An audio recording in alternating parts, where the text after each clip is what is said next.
नमस्कार दोस्तों, चलिए हम लोग 29 दिसंबर 2020 के रेलवे एनटीपीसी में पूछे गए जीके और जीएस के सेकंड शिफ्ट के प्रश्नों को देखते हैं। अगर आप लोग को वीडियो अच्छा लगे तो वीडियो को लाइक करें तथा हमारे चैनल को सब्सक्राइब करें। तो चलिए शुरू करते हैं अपने पहले प्रश्न से।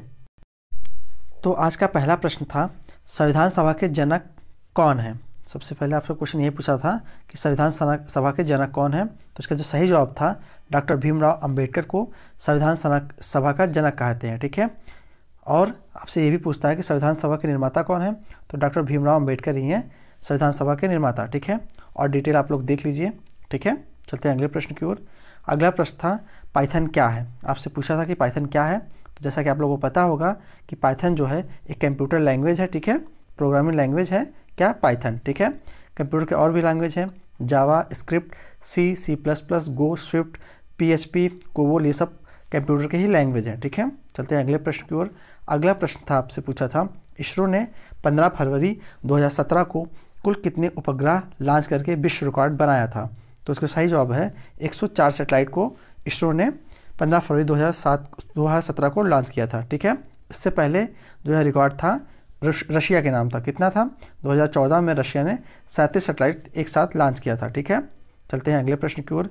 अगला प्रश्न था, आपसे पूछा था कि नींबू का pH मान कितना होता है। तो जैसा कि आप लोगों को पता है तो नींबू का pH मान 2.4 होता है। ठीक है। और सारी चीज़ हैं, एसिड का जो pH मान होता है 2 से 5.6 होता है, ह्यूमन यूरिन का 6 होता है, ह्यूमन ब्लड का होता है 7.35 से 7.45, वेनेजर का होता है 2.9, सी वाटर का होता है 7.5 से 8.4। आप लोग देख लीजिए। ठीक है। चलते हैं अगले प्रश्न की ओर।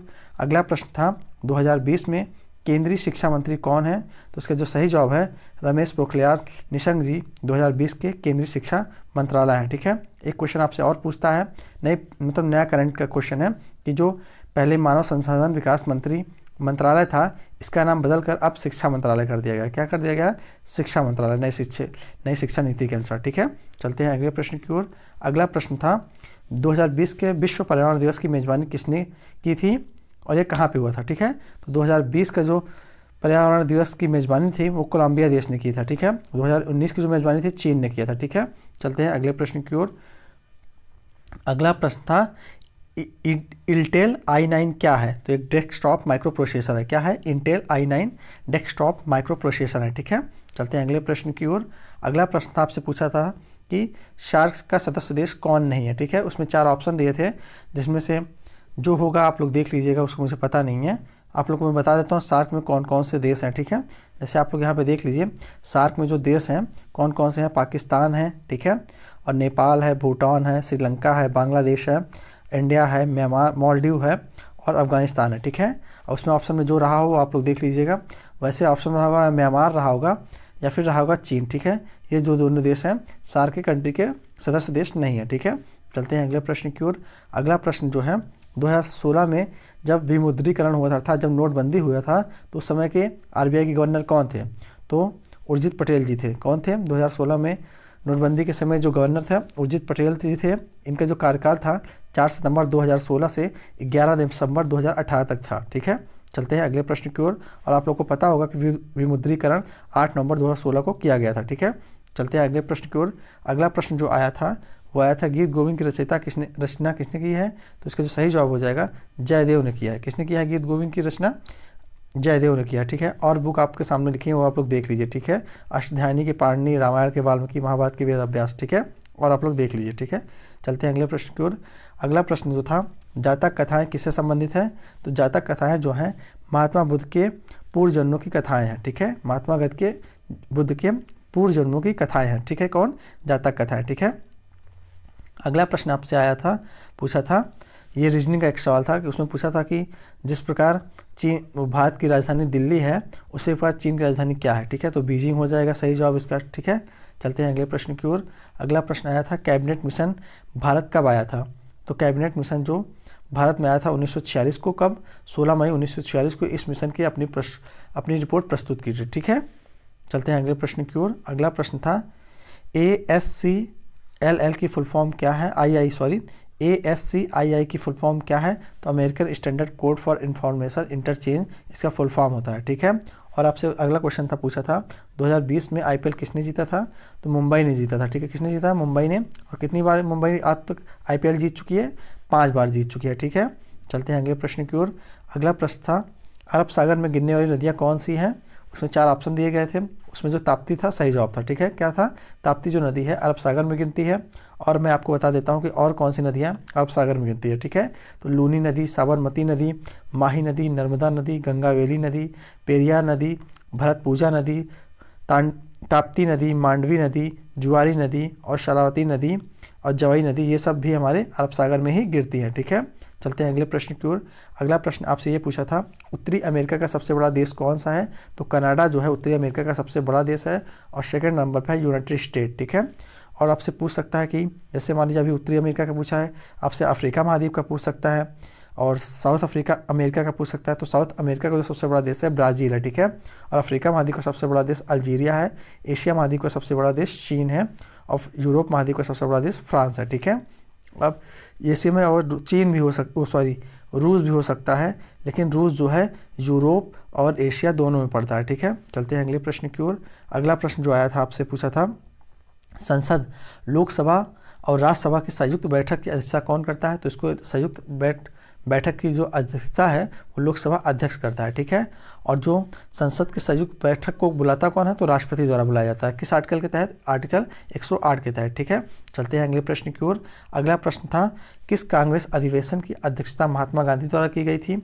अभी सुबह मैंने आप लोग को वीडियो दिया था इंपॉर्टेंट, उसमें ये भी मैंने बताया था, ठीक है। तो 40वां जो 1924 में बेलगांव अधिवेशन हुआ था उसकी अध्यक्ष जो थे महात्मा गांधी जी थे, ठीक है।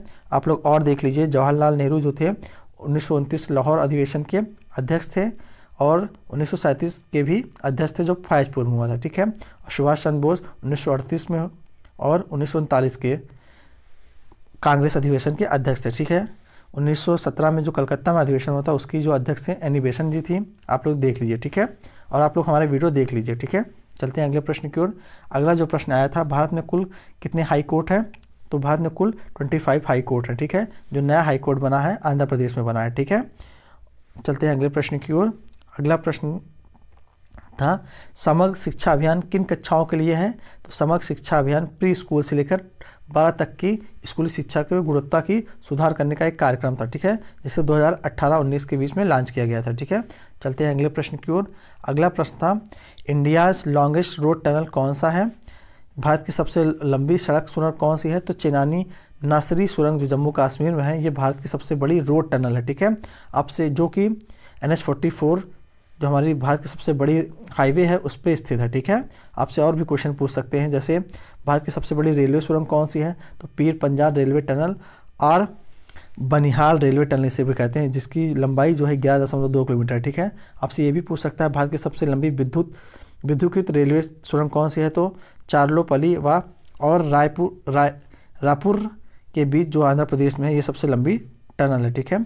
और रोहतांग टनल जो है, जिसे अनल टनल भी कहते हैं, यह सुरंग मनाली लेह राजमार्ग रोहतांग दर्रे के नीचे बनाई गई है, ठीक है। चलते हैं अगले प्रश्न की ओर। अगला प्रश्न जो था, कावेरी जल विवाद किन राज्यों के बीच है? ये क्वेश्चन पूछा गया था। तो जो कावेरी नदी जल विवाद है तमिलनाडु कर्नाटक के बीच में है, ठीक है। अगर ऑप्शन में आपके केरल और पुडुचेरी है तो ये भी सही हो जाएगा, ठीक है। और हम लोग देख लेते हैं, जो कृष्णा नदी जल विवाद है वो आंध्र प्रदेश, कर्नाटक और महाराष्ट्र के बीच में है। रावी जल विवाद है पंजाब, हरियाणा और राजस्थान के बीच में है। नर्मदा नदी जो जल विवाद है मध्य प्रदेश, गुजरात, राजस्थान और महाराष्ट्र के बीच में है, ठीक है। चलते हैं अगले प्रश्न की ओर। अगला प्रश्न था, विटामिन B1 की कमी से होने वाला रोग कौन सा है? तो बेरी जो होता है विटामिन B1 की कमी से रोग होते हैं, ठीक है।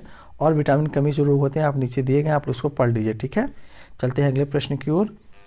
अगला प्रश्न है, जिम कॉर्बेट राष्ट्रीय उद्यान कहाँ पर है?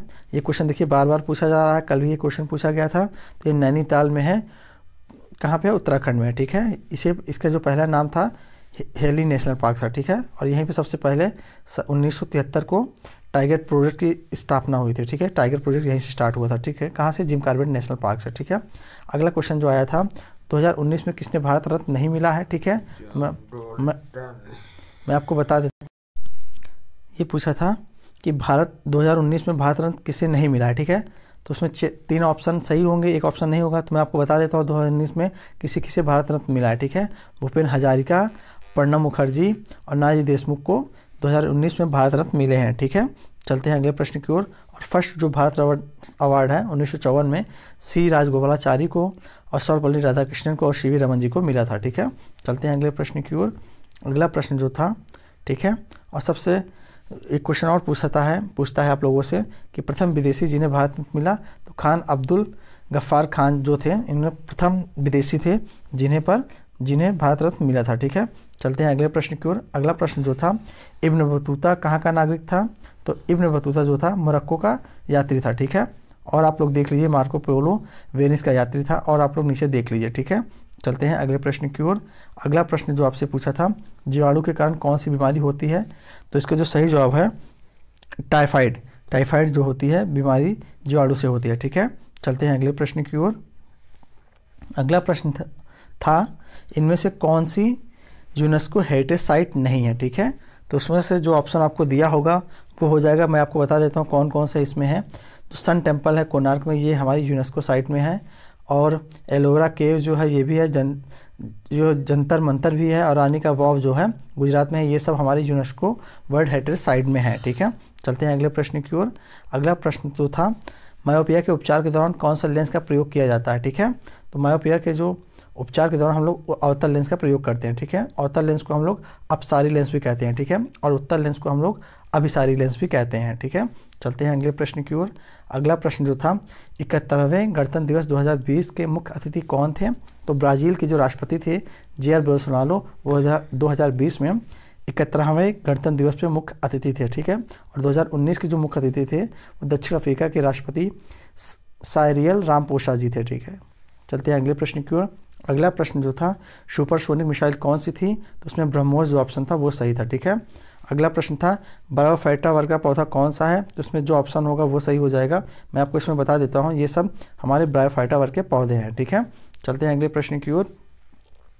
अगला प्रश्न आपसे पूछा था, जादूगोड़ा की खान किस खनिज हेतु प्रचलित है। ठीक है, तो जो जादूगोड़ा की खान है ये यूरेनियम के लिए प्रसिद्ध है। किसके लिए, यूरेनियम के लिए प्रसिद्ध है, और ये कहाँ पे है, झारखंड राज्य में है। कहाँ पे है, झारखंड राज्य में है। ठीक है, चलते हैं अगले प्रश्न की ओर।